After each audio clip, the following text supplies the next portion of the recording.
Random House Audio presents 8 Weeks to Optimum Health, a proven program for taking full advantage of your body's natural healing power. Revised edition by Andrew Weil, MD. This is Dr. Weil.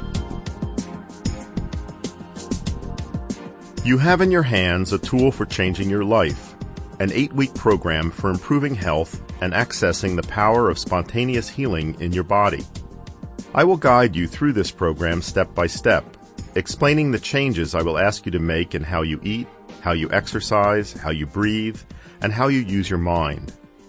I will recommend vitamins, minerals, and herbs you can use to protect your body's healing system, and I will give you ideas about how you can change long-standing patterns of behavior that impair optimal health. Maybe you have picked up this audiobook because you want to have more energy. Maybe you want to lose some weight. Maybe you worry about getting older and developing diseases that disabled your parents. Perhaps you travel frequently and find it hard to maintain a healthy lifestyle on the road. Or perhaps you have a chronic illness, minor or major, and want to be less dependent on pharmaceutical drugs. Regardless of the specific nature of your need or concern, the information I have assembled will help you draw on your body's own resources for natural healing. The 8-week program consists of small steps that build on each other, until by the time you complete it, you will have laid the foundation for healthy living. You can then decide how much of the program you want to maintain on a permanent basis. I assume that you want to make changes in your life. Otherwise, you wouldn't be listening. I see my job as pointing you in the right direction. I have no doubt that you can change, because I know from my own experience that people can do so if they really want to. In moving files recently, I came across a yellowed clipping from the New York Times of August 12, 1971, with the headline, "Meat-Eating 230-Pound Doctor is Now 175-Pound Vegetarian." The article was the featured story in the Food Fashions Family Furnishings section of that day's paper. It concerned a 29-year-old physician in rural Virginia who gave up animal foods except for dairy products, with a resultant increase in energy, well-being, and overall health. There is a photograph of the doctor in his kitchen preparing fresh corn. He has a full black beard, is wearing blue jeans and a work shirt, and looks content. According to the article, the doctor's interest in consciousness led him to experiment with yoga and meditation, and, quote, "Since yoga calls for a vegetarian diet, he gave up meat in order to really do it right. He has been vegetarian ever since, to the amazement of his friends, who remember him as a voracious meat eater and a fat person while at Harvard. In 1 year on his new diet, he has reduced his weight from 230 to 175 pounds. His recurring colds and allergies have vanished." Unquote. My beard is no longer black, and I have not been able to maintain my weight at 175 pounds. I am still mostly vegetarian. I've eaten fish for the past 20 years. I think I am wiser with age, and in general feel much happier now than I did when I was 29. That was a watershed year for me. I had quit a frustrating job with the National Institute of Mental Health in July 1970, dropped out of professional medicine to write my first book, and made a great many changes in my way of living besides giving up meat. For the first time ever, I lived alone in a natural setting well away from a city. I had no office to go to, no obligations to meet. I began each morning with sitting meditation for as long as I could tolerate, which was not much in those days. I took long walks in the woods, practiced yoga postures in the afternoons, wrote and read on a variety of subjects that interested me, from Native American shamanism to mushrooms and other wild foods. By August 1971, I was nearing another transition. The New York Times article noted, quote, "Dr. Weil will be traveling to the Amazon jungle this fall for an extended visit to some primitive tribes on a fellowship from the Institute of Current World Affairs, a New York foundation." Unquote. I held that fellowship from 1971 to 1975, and I have written elsewhere about those travels. In another book, Spontaneous Healing, I describe seeking out a shaman in Colombia during that period, and explain that my studies of ethnobotany and medicine at Harvard made me want to see the rainforest, meet native healers, and try to understand the source of healing. Mostly I wanted to learn how to help people get well and stay well without using so many of the invasive and suppressive methods of conventional medicine, and I thought the knowledge I needed was to be found in remote mountains and jungles, far from classrooms and clinics. My plan was to go to southern Mexico to learn Spanish, then to make my way down to Colombia, Ecuador, and Peru to live with Indians and learn their ways with plants and healing. I knew this journey would be demanding, and when I first settled on the idea, I was in no way prepared either physically or mentally to undertake such an adventure. I was not very comfortable out of doors, being nervous about insects and wary of the sun since I had fair skin that never tanned, only burned. I accepted this as an inherited trait that could never disappear.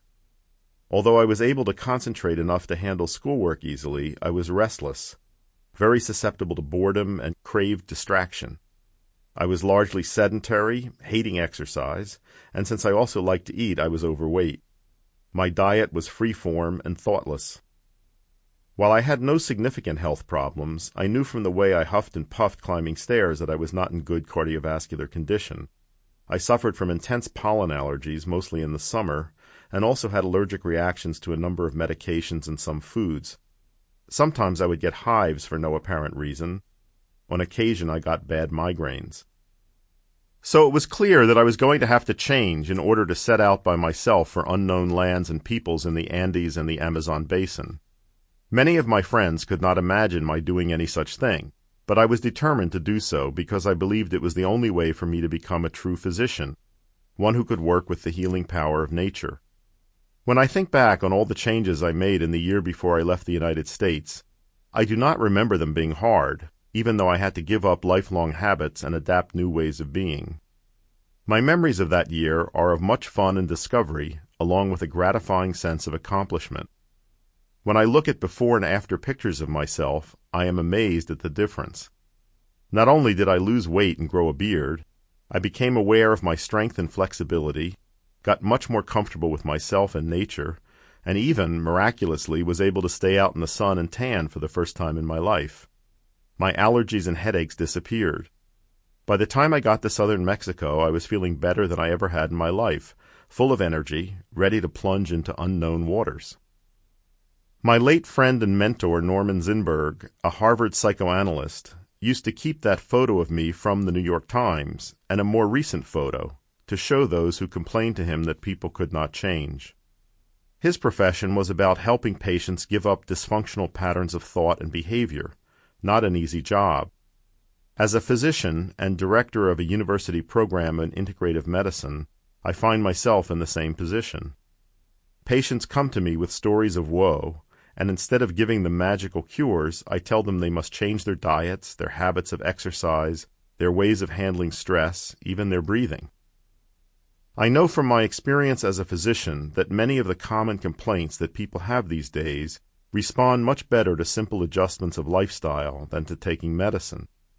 You can certainly medicate yourself regularly, but how much better it would be to solve those problems by modifying diet and patterns of activity and rest, and by using natural remedies.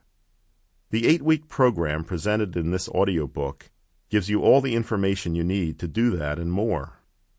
Above all, it will enhance and protect your body's own healing system, which is your best defense against illness, the stress of modern life, and the assaults of a toxic environment. Human beings are bodies, minds, and spirits. Health necessarily involves all of those components, and any program intended to improve health must address all of them. Health is wholeness and balance, an inner resilience that allows you to meet the demands of living without being overwhelmed. If you have that kind of resilience, you can experience the inevitable interactions with germs and not get infections.